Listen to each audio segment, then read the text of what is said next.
Hello everybody, it's Diana back, and if you watched my last video where I sewed in the signatures into this latest journal, you may remember that I said I was then going to work on the journal a little bit. I put in some pockets, and that's about it. Put in some pockets, and now I'm going to check and see if any of my signatures are loosened up a bit, and I will tie them tighter. And I did check earlier, and I'm pretty sure this top one at least, see, is loose. You see how much I can pull in and tighten that one. So I'm going to do that on camera. I have to use my awl to loosen up these little knots. Try to do it gently. And then I will pull it tighter and tie it again. And then I will continue on with the next step, which I will show you after I get this done. It's kind of delicate work.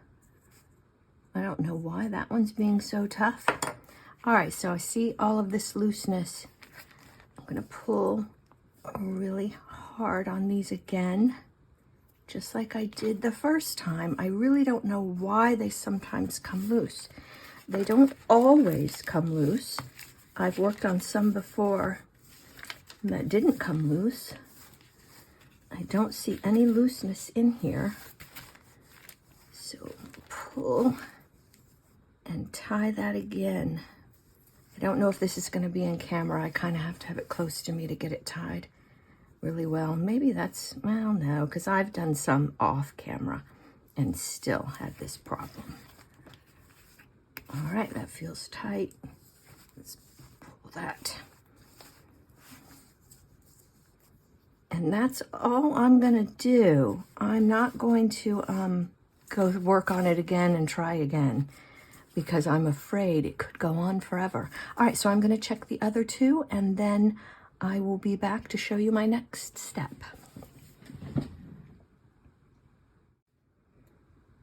Okay, for this next step, oh, by the way, first, they were all loose, and so I tightened them all up, and I put some little dollops of glue on the knots, hoping that that would at least hold the knots in. Maybe that will help them stay tight.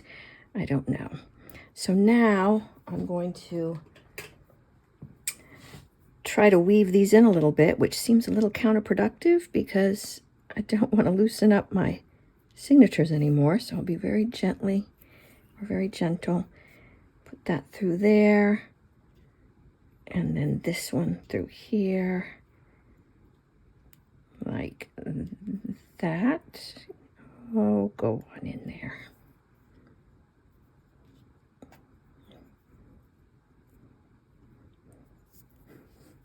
This is not easy. I don't know why I do it. I just think it helps. So that's why I do it. Weave it in just once.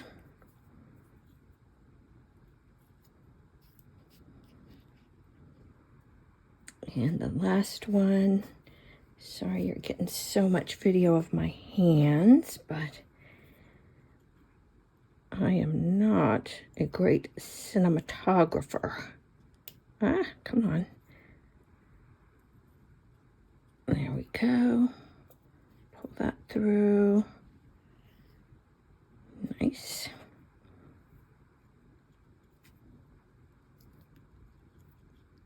And that one.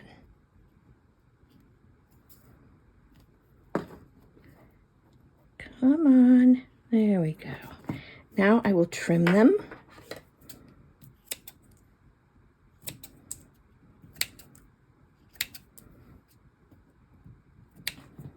And now comes the fun part.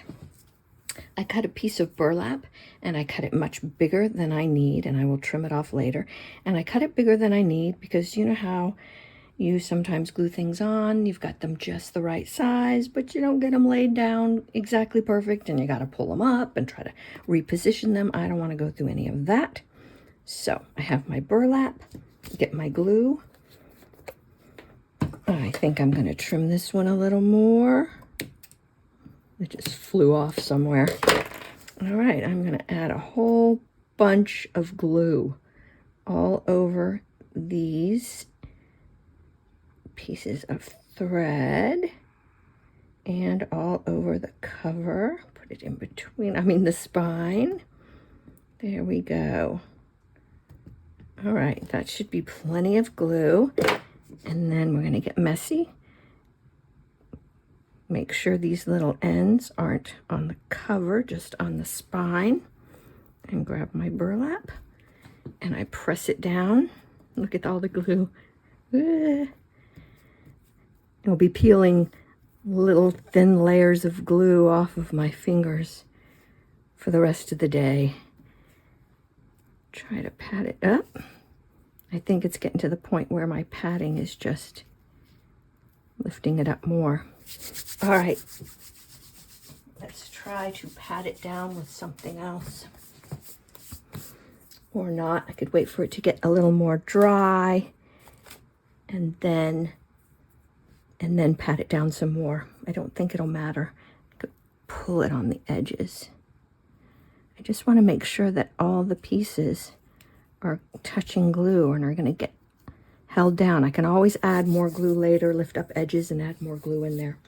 All right, so that is my next step. I let it dry really good. I'll add some more glue if I feel I need to, and then I'll come and trim it off, and then I'll start work on the cover.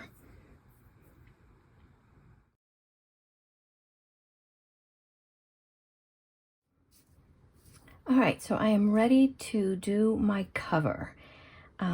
I was going to try something different with the cover of this book, but looking at it more, I thought I wouldn't be able to do that. So I'm going to look at some more videos on YouTube of people doing the kind of covers I was going to do, which was where I'd put the cover fabric on and do some kind of folded corner here, and then cover the inside with something else to cover up those edges of the cover fabric. But it's not going to work out for this one, so I'm just going to do the cover that I usually do.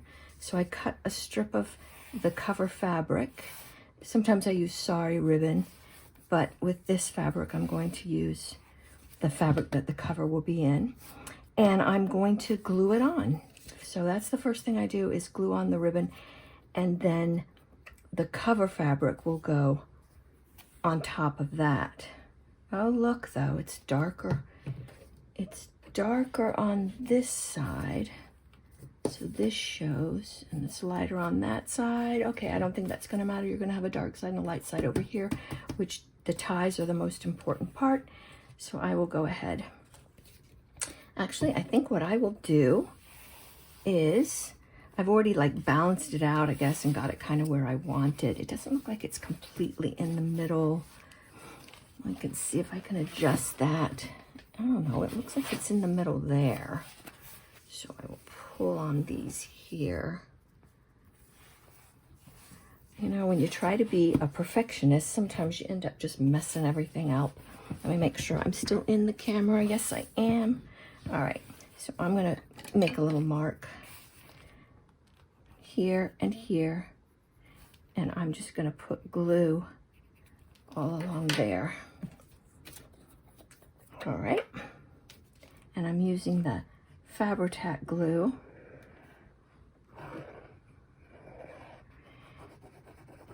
It glues even paper, of course, but it's really good for fabrics.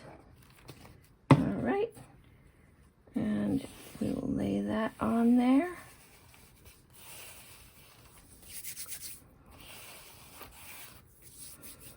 And then I will turn it over. And now I will get the spine part. Just putting glue on that burlap. And wrapping it up. Looks like I'm spilling glue all over everywhere. The problem with the Fabri-Tac bottles, at least for me, is once it gets down low, Maybe it's my imagination, but it seems like the glue comes out even heavier and you get this big bubble of glue sometimes after you've used it.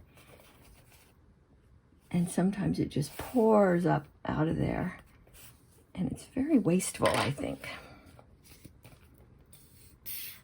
All right. Oh, I went over the edge there.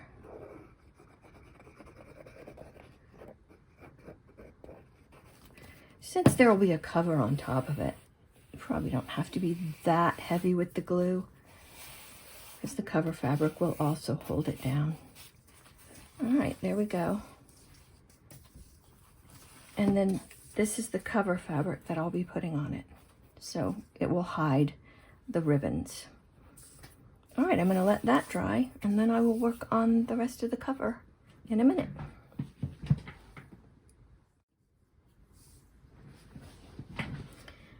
All right, I have my cover fabric set the way I want it. I've got a dark side on this side, and it's a little lighter on the back. So I'm going to lay out my journal where I want it, about like that. Let's see. Yeah, see there's a wrinkle here, so I'm going to try to keep that wrinkle off the edge. And then this would be like this, and I like that. Actually, I think I'm going to come a little more this way. Move it over like that. There, that looks pretty cool. All right, let me make sure. Yep, I've got enough on both sides and on the top and the bottom for trimming. And I will start gluing. I'm going to start on just the front cover and just put a lot of glue here.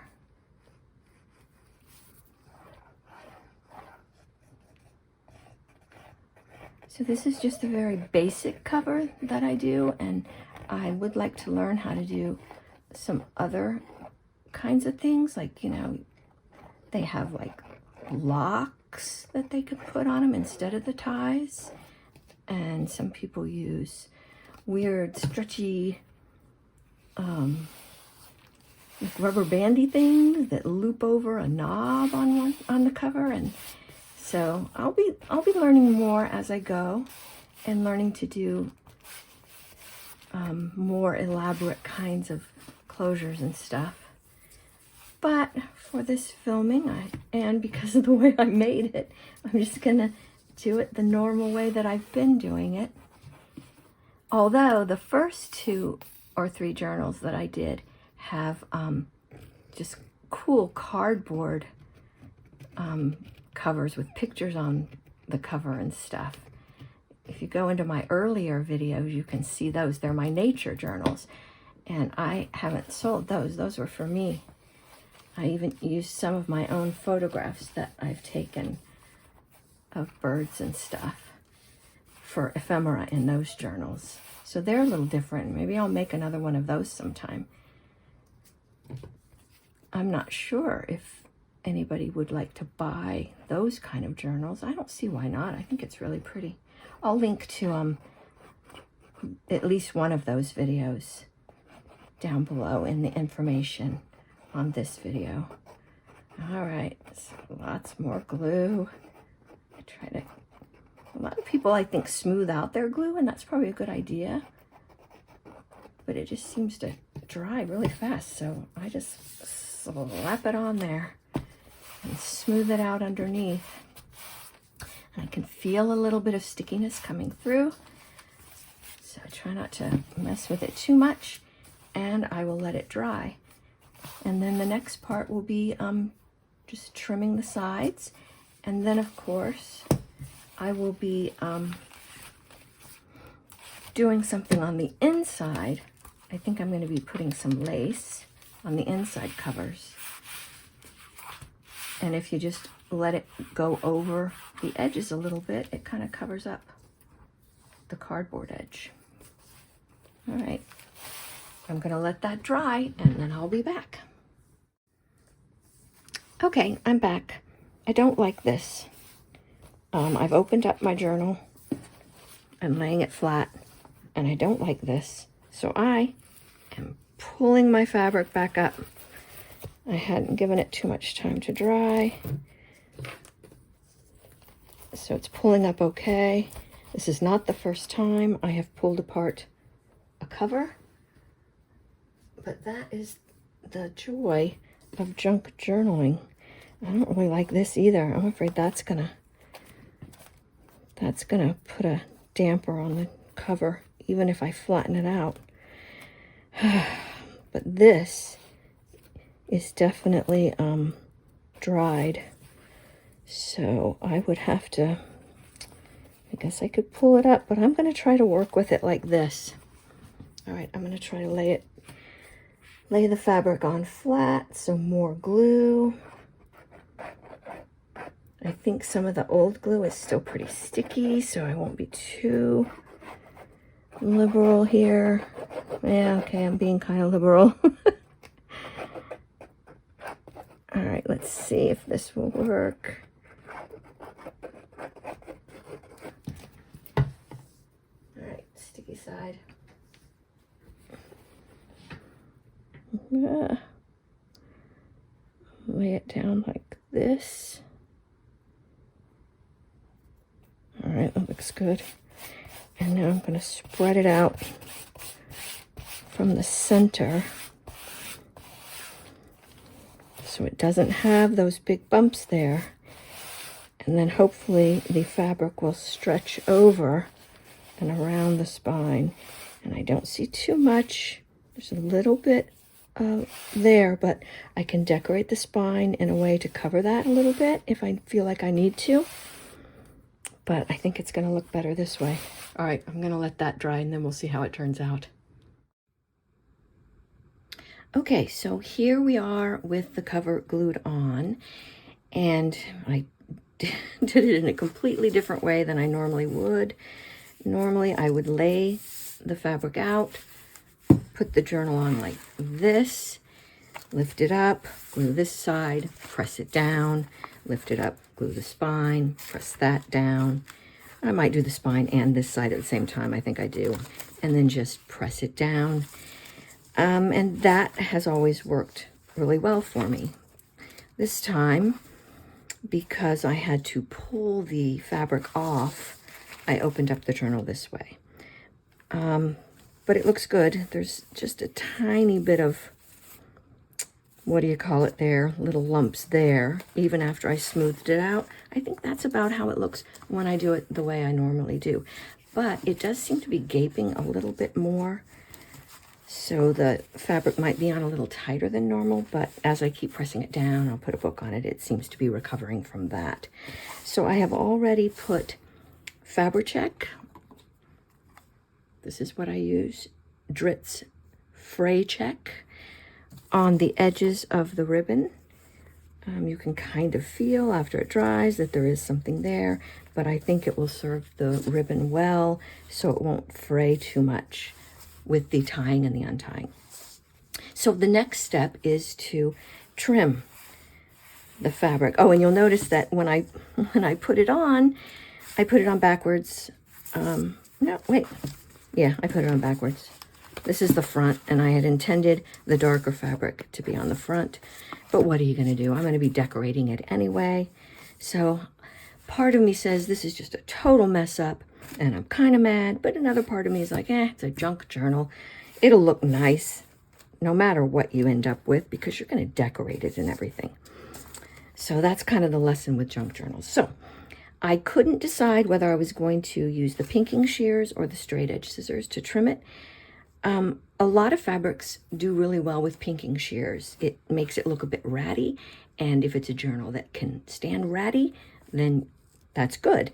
This fabric, I don't know, it doesn't have a ratty look to me. It looks a bit proper and neat, And so I looked back at a video I did with a fabric very much like this on a little mini journal, and I noticed that I did not use pinking shears. So I'm going to use the straight scissors and I'm going to trim it.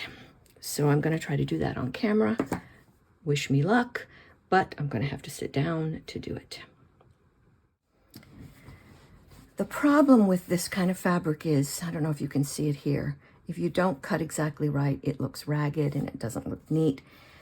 But when you're finished with the whole thing, I think it ends up okay. So I need to fold the tying ribbon in so that I don't cut that. And I'm just going to trim fairly close to the edge. Make sure I'm not picking up that.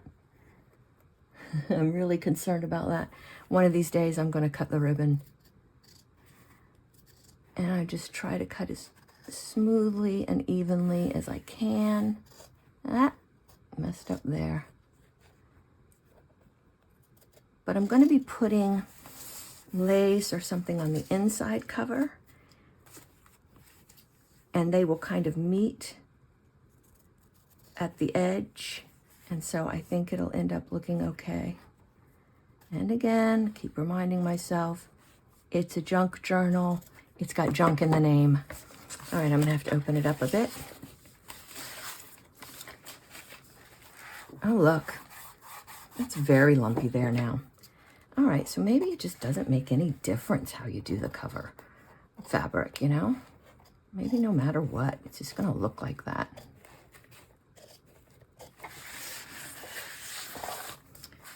I will try not to obsess about it. Try not to be worried about perfection. I cannot cut this way.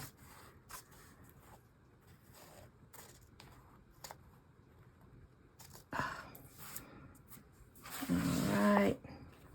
I remember one time when I was in school, I was a dancerette, and we made our own pep rally costumes or outfits, and we got together to sew, and one or two of the girls in the group behind her back made fun of a girl for the way she cut. She cut very jagged, not very neatly, and I guess they thought that that was a failing.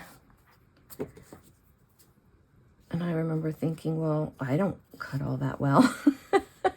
And I still don't.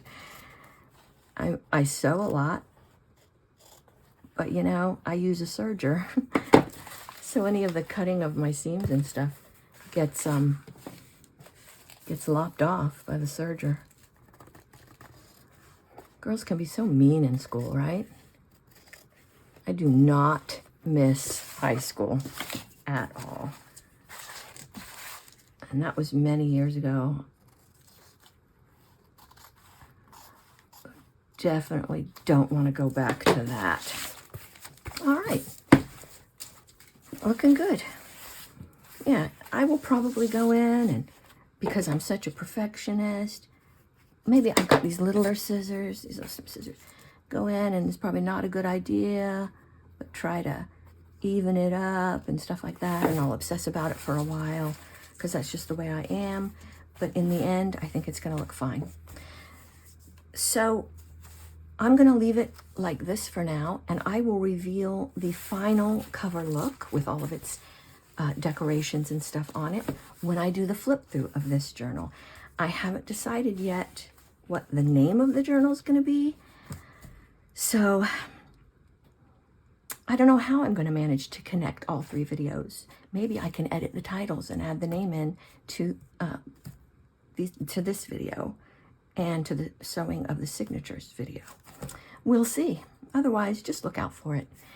Thanks for watching, and sorry about the big mistake, but maybe we all learned a little bit from it, so no harm, no foul. I'll see you next time.